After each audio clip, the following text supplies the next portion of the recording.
Speaking of pushing back, what happened when you pushed back on the question of hacking and the serious allegations that come from this country that believe that the Chinese are making serious strides and hacking not only private sector but public sector?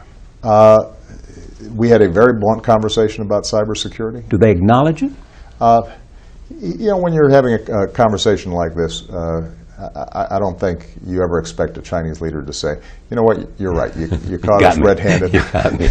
Yes. We're stealing all your stuff, and every day we try to figure out how we can get into Apple's. Well, do they now say, look, see, you're doing the same thing. We've been reading about what NSA is doing, and you're doing the same thing that we're doing, and there are coming some allegations that, and the man who's now unleashing these secrets, who's telling everybody, is in Hong Kong and maybe talking to the Chinese. Well, let's separate out the NSA issue, which I'm sure you're going to want to talk to, and the whole balance of privacy and security with the specific issue of cybersecurity and our concerns with cyber warfare and cyber espionage, right?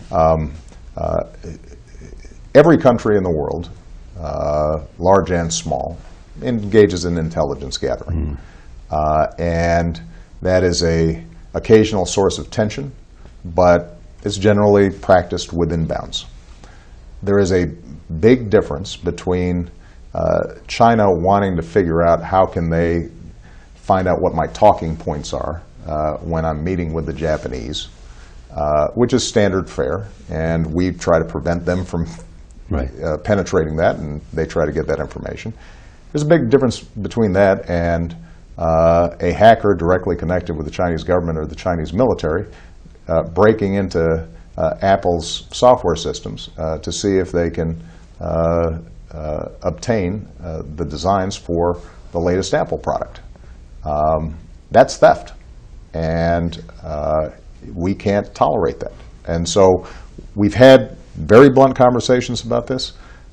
They understand, I think, that this can adversely affect the fundamentals of the U.S.-China relationship. We don't consider this a side note in our conversations. We think this is central in part because our economic relationship is going to continue to be premised on the fact that the United States is the world's innovator.